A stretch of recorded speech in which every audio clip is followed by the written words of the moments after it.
But for more on the human trafficking problem in the country, let's speak now to the Teddy Bear Clinic or Foundation's clinical director, Dr. Shahida Omar. Also, we're joined by Western Cape Police Oversight and Community Safety spokesperson Kurt Neft and independent crime researcher Thabang Mogopa. Guys, a good evening to you. Thank you so much for joining us. Dr. Omar, a good evening to you. I think we can start with you. I mean, you listened to our reporter explaining what's come out of the trial and your initial thoughts when you think about the vulnerable position this little girl was in. Indeed, and I just want to say that the case of Joshlin Smith is a tragic example of how systems can fail children, and it highlights critical gaps in child protection, mental health support, and lack of accountability. While details of her case might vary because we're getting different versions on the specifics, I think there are some common systemic failures that we are finding here. We are finding that the inadequacy of the child protective services, where we know that child welfare systems are overburdened and underfunded. So even the issue around the mother being a substance abuser and the safety and protection of children, if that was monitored and evaluated, we would not find the situation we are faced with now. Then looking at the failure to identify early warning signs, if there were child protective services involved, a social worker, well, the reality is, as I said, social workers are overburdened and child welfare societies do not have the capacity to provide services efficiently and effectively. So if the children were neglected, it would have been identified, children would have been provided safe care and they would not have been at such grave risk. But then also looking at the lack of accountability here, we see that agencies, caregivers, or even individuals, we know there were grandparents, there was grandmother involved, there was a biological father involved. But in cases of neglect and abuse or abuse, I think that is something that would have been brought to the attention of the significant others, and certain measures or protective measures should have been instituted. So even the other issue around community awareness and involvement, if we look, we can see this is a caring community. The community is outraged. They are overly concerned. They want justice. They want to find Joshlin. And there are many Joshlins out there, unfortunately, that have gone missing and have never been found.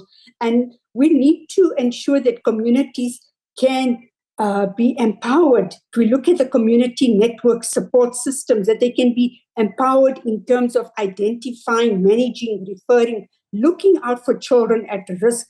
This could certainly be prevented in relation to future risk issues around children's safety. Yeah, Kurt, this is where we bring you in here. I mean, Dr. Omar talks about how Joshlin is one of many children that have experienced this, but she also talks about communities needing to be empowered as well. And as the Western Cape Police Oversight and Community Safety spokesperson, talk to me about what you've learned about this particular community, Middelpos, its biggest vulnerabilities and what it needed. Hi, good evening to you and your viewers. I think Dr. Shahida Omar alluded to the fact that communities have a very important role to play when it comes to safety of children and vulnerable people. So it was evident in the initial search for Joshlin Smith that everybody came forward, came out in their numbers to help and assist with the search. But it brings me to another important fact that communities have a much more important role to play to actually be aware of what's happening to the neighbor's child or children at school, so that when you see something, you need to report something. So that can help identify children at risk of trafficking and who are being misused in that sense as well. So I think that's where our department also play a very important role. Although the Western Cape Department of Police Oversight and Community Safety does not have a policing function per se, but the programs and projects we initiate plays a vital role in strengthening the response of our law enforcement agencies to either proactively prevent crime or effectively react to incidents of crime, including human trafficking. Yeah. So I think I just want to say as well that our Western Cape government has adopted a area-based team methodology where the collective efforts by all our Western Cape departments with the police, NGOs, and community structures focus on the main drivers of crime in our communities. So what makes this platform so effective is that it is a community-specific approach, enhancing cooperation between SAPS, Western Cape government departments, and the Yes. community.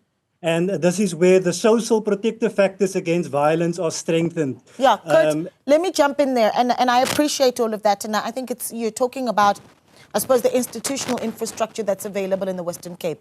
Very Yes. important. But help us understand what are the drivers of crime in a community like Middelburg, where we're hearing about quite a bit of drug use that we see taking place in that community. And one wonders if that makes it vulnerable to traffickers. So talk to me about some of those specificities. Yes, I want to agree with you on that point you make, that substance abuse plays a massive role when it comes to the vulnerability of people, and then they are exploited, then they fall victim to these syndicates that are targeting vulnerable communities. And then they, most of the time, don't have the awareness on how to tackle these issues, and they don't have the support of fellow community members because of the circumstances everybody finds themselves in. Yeah, Tabang, let's bring you in here. Independent crime researcher and forensic scientist, and perhaps you can talk to us about the links with what happens in a community, and if there are networks then to bigger trafficking syndicates, or I suppose the crimes that feed each other in a vulnerable community. Thank you so much, and good evening to fellow panelists.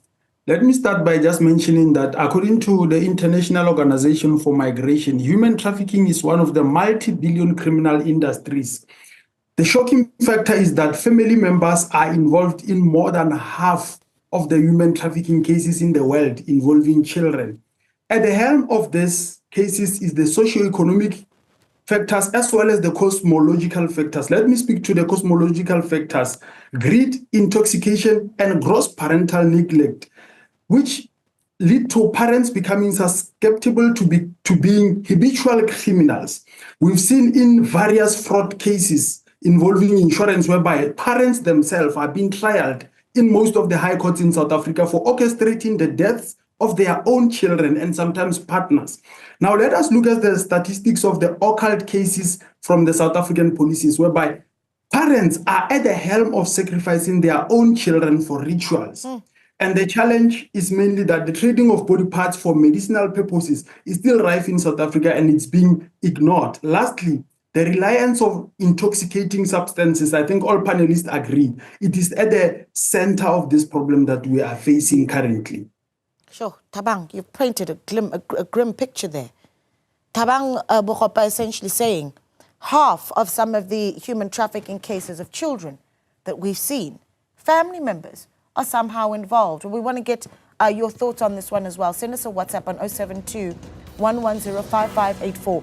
Who failed Joshlin Smith? Or give us a call on 010-594-6010. We're back in a moment. As the case continues in Saldanha Bay, and we're taking your WhatsApps on 072-110-5584, or give us a call, 010-594-6010. Anonymous is calling in from Khayelitsha. Anonymous, good evening. Good evening, ma'am. Thank you so much for calling. Talk to us, brother. See, this is very sad, really. If ever our children can be just lost like that, it's almost a year for this child who's lost. Yeah. And her mother, who born this child, is at the center of this situation. But now, my question is that it's almost a year. Yeah. Why couldn't the police stop maybe these particular people, or search either the container, either any cars? Because if ever something happened, the roadblocks are done so that they can get this anything that they want. But now, because this is a poor child, the child it's is very not being hurting. fed. It's very hurting. Sure. Because you see, this is I don't know how can I put, because if this child was another color within our colors, this thing was going to be solved within even a week. But now it's almost a year, and it's very sad. Things like this are always happening, and it's still going to happen. Because Anonymous. we African people, we are nothing. We are not considered. Sure. Anonymous, thank you so much for calling in. We'll take more calls, of course. Shahida, I want to give that one to you because Anonymous makes such an interesting point. A lot of focus was on what happens now. But do you get the sense that enough was done to try and find the little girl? So when I started in the beginning, I spoke about lack of accountability.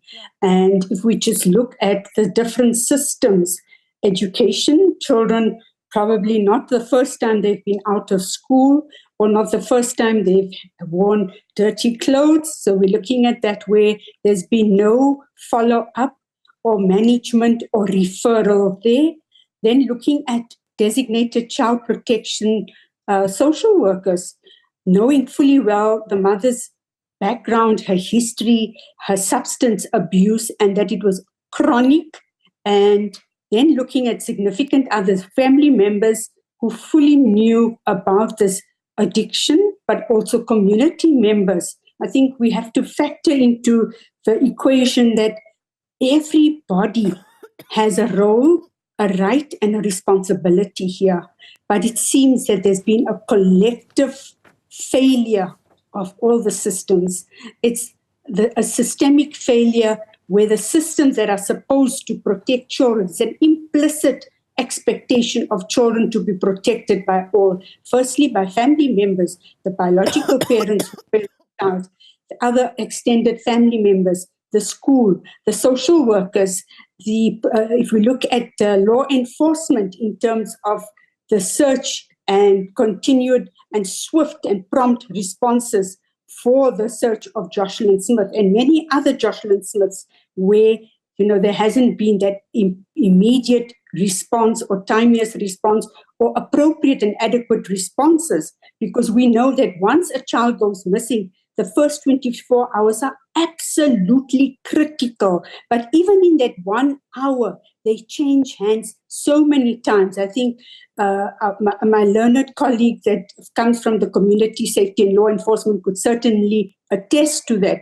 So unfortunately, we are finding that there are multiple layers that have failed the protection and safety of Joshlin Smith. So what do we do, Kurt? Do we centralize community communication? And what does that even look like? Yeah, I think what played a very important role in the initial stages in the Joshlin Smith case was the issue of misinformation and disinformation, and where a lot of role players, especially political role players, came on board, and they were running parallel investigations to what the legitimate authorities were supposed to do. So that placed the South African Police Service on strange trails, and which could have been a more focused search turned into running around to search where people came up with their own theories. So I think what needs to happen is whenever a situation like this occurs, people must just allow the law enforcement to actually do their work as well and not get actively involved in the investigation themselves. Thabang, help us understand, I suppose, the demand, right, for vulnerable children. Who are these people, in the, I suppose, in your broader understanding of trafficking, that buy little children? Thank you so much. Looking at the modus operandi in this case, and listening to particularly the Section 2 witness, you realize that this is actually an occult crime whereby children are being targeted mainly for the body parts. And the very unfortunate situation in that is that you find that the cartel or the criminal syndicate is way so big. And within 24 hours, I mean, if you understand what it means, is that once the child is received in the other end, and then the child is dealt with in that very demeaning manner to ensure that they get whatever that they needed from the child. And then the supplier on the other side receives the body parts.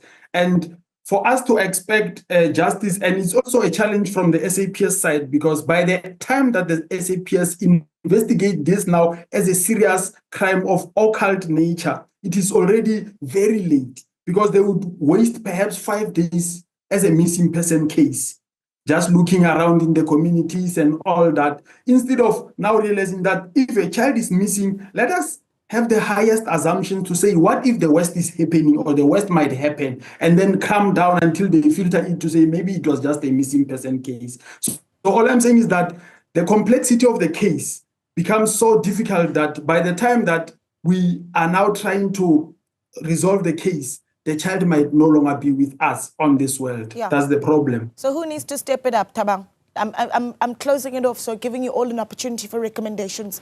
Thabang, you go first.